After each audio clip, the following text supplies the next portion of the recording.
নতুন নিয়ম কি যিশুর সময়ে লেখা হয়েছিল নাকি অনেক বছর পরে লেখা হয়েছিল?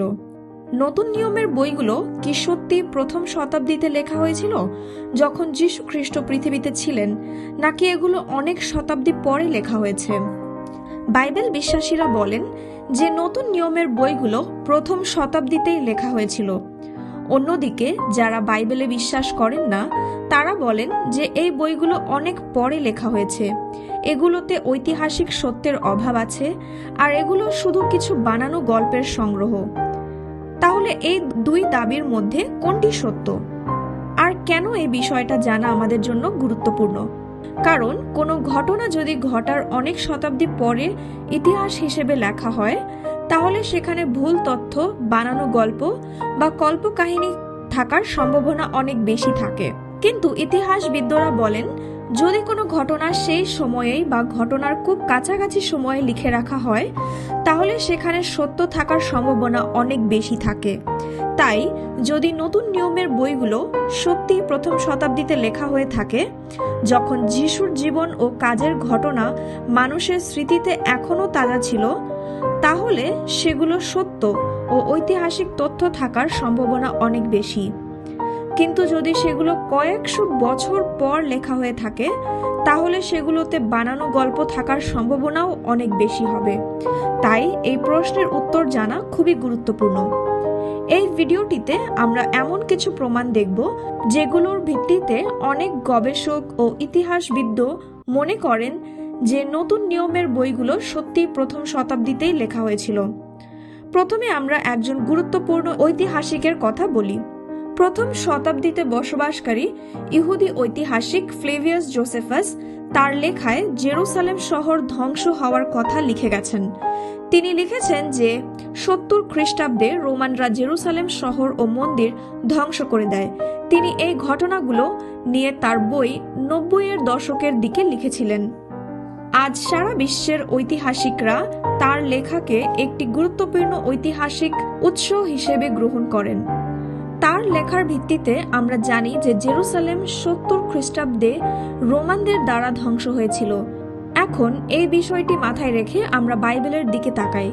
মার্ক 13 অধ্যায়ের প্রথম 2 পদে যিশু একটি ভবিষ্যবাণী করেছিলেন।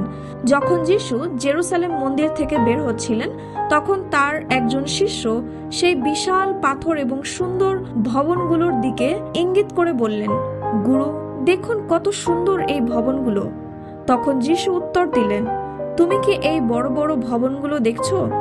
এমন দিন আসছে যখন এখানে এক পাথরের ওপর আরেক পাথর থাকবে না, সব ভেঙে ফেলা হবে।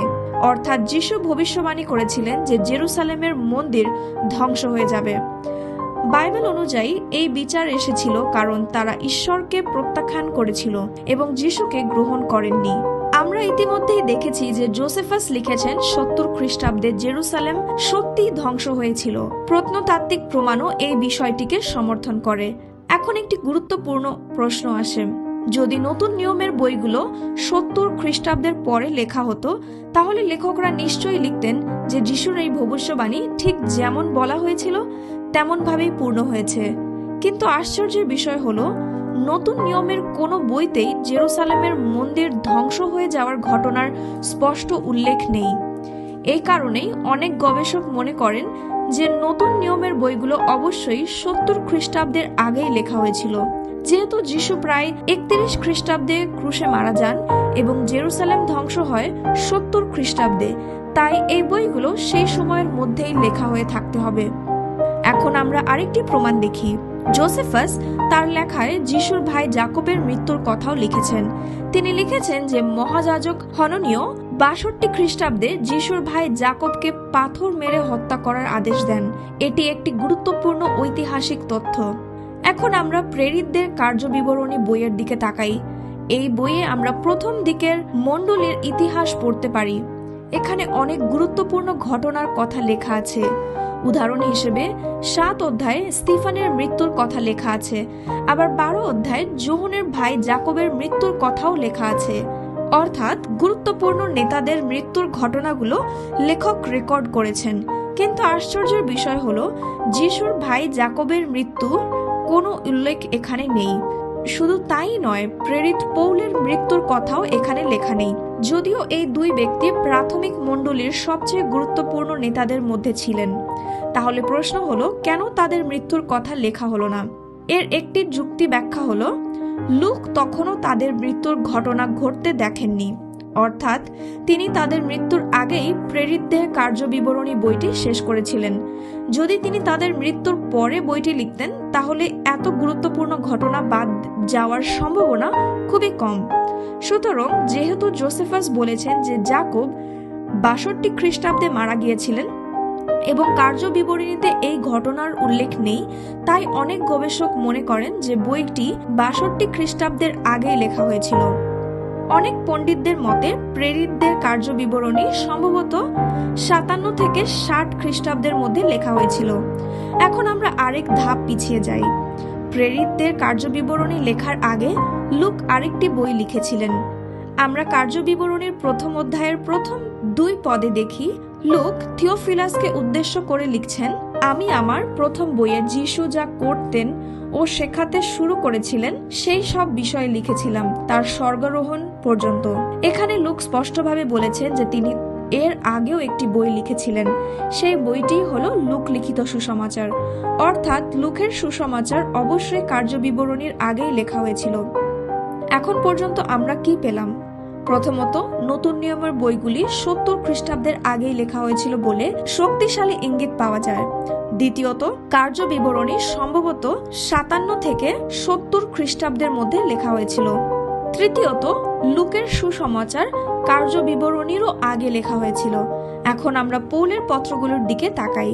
প্রথম তিমথি ৫ অধ্যায় ১৭ থেকে ১৮ পদে পৌল লিখেছেন, যেসব প্রাচীন মণ্ডলীর কাজ ভালোভাবে পরিচালনা করেন তারা দ্বিগুণ সম্মানের যোগ্য।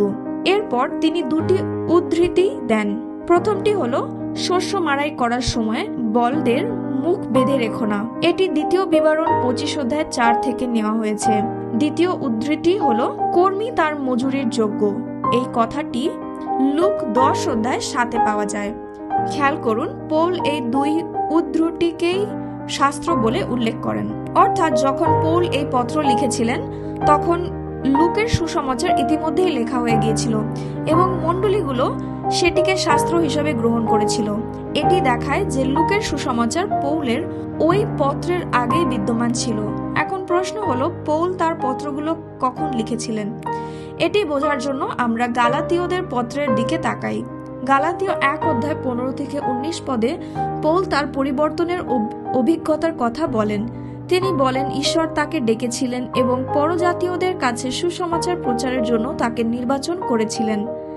তিনি আরো বলেন যে মন পরিবর্তনের পর তিনি সঙ্গে সঙ্গে অন্যদের কাজ সঙ্গে আলোচনা করতে যাননি, বরং তিনি আরবে গিয়েছিলেন, তারপর দামেস্কে ফিরে এসেছিলেন। এর ৩ বছর পরে তিনি পিতরের সঙ্গে দেখা করার জন্য জেরুসালেমে গিয়েছিলেন এবং তার সঙ্গে ১৫ দিন ছিলেন। সেখানে তিনি প্রভুর ভাই জাকবকেও দেখেছিলেন। এরপর গালাতীয় ২ অধ্যায় ১ পদে তিনি বলেন যে ১৪ বছর পরে তিনি আবার বার্নবা ও তিতকে নিয়ে জেরুসালেমে গিয়েছিলেন। এখন ৩ বছর আর ১৪ বছর যোগ করলে মোট ১৭ বছর হয়। অর্থাৎ মন পরিবর্তনের পর অন্তত ১৭ বছর ধরে পৌল বিভিন্ন জায়গায় কাজ করেছেন, মণ্ডলী স্থাপন করেছেন এবং পরে গালাতীয়দের কাছে এই চিঠি লিখেছিলেন। এই তথ্যগুলোর ভিত্তিতে অনেক বাইবেল গবেষক মনে করেন যে পৌলের প্রধান পত্রগুলো ৫৩ থেকে ৫৭ খ্রিস্টাব্দের মধ্যে লেখা হয়েছিল। যদি পৌলের পত্রগুলো ৫৩ থেকে ৫৭ খ্রিস্টাব্দের মধ্যে লেখা হয়ে থাকে আর সেই সময় লুকের সুসমাচার ইতিমধ্যেই পরিচিত ও গ্রহণযোগ্য হয়ে থাকে, তাহলে লুকের সুসমাচার অবশ্যই তার কয়েক বছর আগেই লেখা হয়েছিল, অর্থাৎ সম্ভবত ৫০ থেকে ৫৩ খ্রিস্টাব্দের মধ্যে। কিন্তু এখানেই শেষ নয়। লুক তার সুসমাচারের প্রথম ৪ পদে আরেকটি গুরুত্বপূর্ণ তথ্য দেন। তিনি বলেন যে তার আগেও অনেকে যিশুর জীবন ও কাজের বিবরণ লিখতে শুরু করেছিলেন। তারপর তিনি নিজে সবকিছু ভালোভাবে যাচাই করে ধারাবাহিকভাবে লিখেছেন। এর মানে হলো লুকের আগেও অন্য সুসমাচারগুলো বিদ্যমান ছিল। অনেক গবেষকের মতে লুক তার বই লেখার সময় মার্কের প্রায় 350টি পদ এবং মথির প্রায় 250টি পদের তথ্য ব্যবহার করেছিলেন। তাই মথি ও মার্কের সুসমাচার লুকের আগেই লেখা হয়েছিল। যদি লুক 50 থেকে 53 খ্রিস্টাব্দের মধ্যে লেখা হয়ে থাকে, তাহলে মার্ক সম্ভবত 55 থেকে 50 খ্রিস্টাব্দের মধ্যে লেখা হয়েছিল। এখন বিষয়টি একটু ভেবে দেখুন, যদি যিশু 31 খ্রিস্টাব্দে ক্রুশে মারা যান আর মার্ক 45 থেকে 50 খ্রিস্টাব্দের মধ্যে লেখা হয়ে থাকে, তাহলে যিশুর জীবনের লিখিত বিবরণ তার মৃত্যুর মাত্র 10 থেকে 15 বছরের মধ্যেই লেখা শুরু হয়ে গিয়েছিল। এটি কোনোভাবে কয়েকশো বছর পর তৈরি হতে পারে না। আমরা যা প্রমাণগুলি দেখলাম সেগুলো একটি বিষয় খুব স্পষ্ট করে, নতুন নিয়মে যিশুর জীবন সম্পর্কে যা লেখা আছে সেগুলো ঘটনার কয়েক শতাব্দী পরে লেখা হয়নি, বরং প্রথম শতাব্দীতেই লেখা হয়েছিল এমন মানুষের দ্বারা যারা সেই ঘটনাগুলোর খুব কাছাকাছি সময়ে বাস করতেন।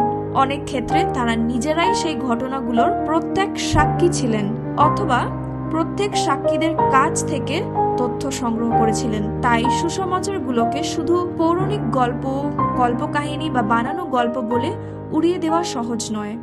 এগুলো বাস্তব ইতিহাসের সঙ্গে গভীরভাবে জড়িত এবং যীশু খ্রিস্টের জীবন, মৃত্যু ও পুনরুত্থান সম্পর্কে গুরুত্বপূর্ণ সাক্ষ্য বহন করে। আপনি যদি সত্যকে আন্তরিকভাবে খুঁজতে চান, তাহলে অন্যের কথা শুনে বাইবেলকে গ্রহণ বা প্রত্যাখ্যান করবেন না। নিজে পড়ুন, নিজে প্রমাণগুলো পরীক্ষা করুন, তারপর তথ্যগুলো আপনাকে যে সিদ্ধান্তে নিয়ে যায় সেটি গ্রহণ করুন। এই ভিডিওটি দেখার জন্য আপনাকে ধন্যবাদ। প্রভু আপনাকে আশীর্বাদ করুন, তার সত্যের পথে পরিচালনা করুন এবং আপনার জীবনকে তার শান্তিতে ভরিয়ে দিন। এরকম আরও বাইবেল থেকে সত্য এবং তথ্য জানতে আমাদের চ্যানেল বাইবেল ট্রুথ বেঙ্গলিতে সাবস্ক্রাইব করুন। আমেন।